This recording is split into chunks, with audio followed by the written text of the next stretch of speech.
Estamos iniciando mais um programa Nossos Pesquisadores e hoje a nossa conversa com o professor Daniel Vanzella, do IFISC. Professor Vanzella, conte para a gente um pouco da sua trajetória acadêmica. Bom, meu interesse por física, né, começou bem cedo, então desde quando eu era moleque, mesmo às vezes, mesmo antes de começar a ter física na escola, eu já tinha interesse, porque eu tenho um irmão mais velho que ele estava na escola e eu pegava os livros dele para olhar e sempre me interessei, sempre foi uma coisa que me interessou em entender como que as coisas funcionam, né, por que a natureza é como é. E isso acho que foi, e aí a gente vai alimentando isso com livros de divulgação científica, revistas de divulgação científica, que eu acho que o principal papel, mais do que informar de fato sobre ciência, é instigar a curiosidade da gente, né, das pessoas, e eu acho que fizeram um bom papel nesse sentido, né? Então eu lia revistas de divulgação científica, então desde muito cedo eu sabia que eu queria estudar o funcionamento da natureza. Né?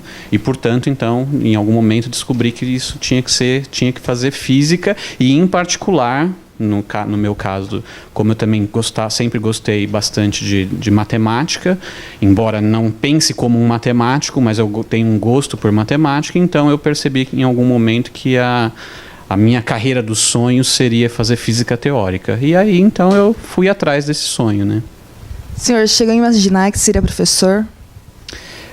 No começo não, né? Até porque quando eu pensei em fazer física, a gente não tinha muita ideia do que era, né, depois a profissão de físico. Eu pensava em estudar a natureza, fazer teorias ou estudar teorias. E dar aula em si é uma coisa que com o tempo, né, eu sempre gostei de sei lá, explicar as coisas. Inclusive nessa época que eu vi física pela primeira vez nos livros do meu irmão de escola, eu aproveitava para tentar explicar um pouco para ele, e eu percebi que isso era uma maneira uma das melhores maneiras de você entender realmente bem uma coisa, é quando você tenta explicar para alguém, porque é aí que você percebe as coisas que você não sabe, né? Então, a parte de ser professor foi uma coisa que veio com o tempo, né? Mas certamente não era, inicialmente, pelo menos, o foco principal. O que levou a se tornar um físico teórico? Então, é esse gosto por realmente tentar entender a natureza, né? Porque a ideia da física teórica é você tentar vislumbrar quais são as regras, né, que regem, quais são as leis que regem os fenômenos naturais e tentar avançar cada vez mais nesse entendimento que a humanidade tem avançado bastante sobre como que as coisas funcionam. E embora esse entendimento, embora seja num primeiro momento teórico, ele acaba revertendo em benefícios concretos para a sociedade, para a humanidade, né? Então, hoje em dia, por exemplo, toda a nossa tecnologia... Bom, hoje em dia, eletricidade é uma coisa que faz parte do nosso cotidiano, tá certo? Não dá para imaginar hoje o que seria o mundo hoje sem eletricidade e fenômenos eletromagnéticos em geral, mas no século XVIII, isso era século XVII, XVIII, isso era e até o século XIX, isso era boa parte do que hoje em dia nós usamos como tecnologia do nosso cotidiano, era pesquisa acadêmica, né, em muitas delas em nível teórico, mesclado com alguns experimentos práticos, mas que hoje em dia faz parte da nossa tecnologia. Então, esse aprofundamento no nosso entendimento do funcionamento da natureza, que é a busca da física teórica, né, que é o objetivo da física teórica, é natural, embora não seja o objetivo primeiro, é natural que a longo prazo acabe revertendo em benefícios para a sociedade. Qual a diferença da física teórica e da experimental?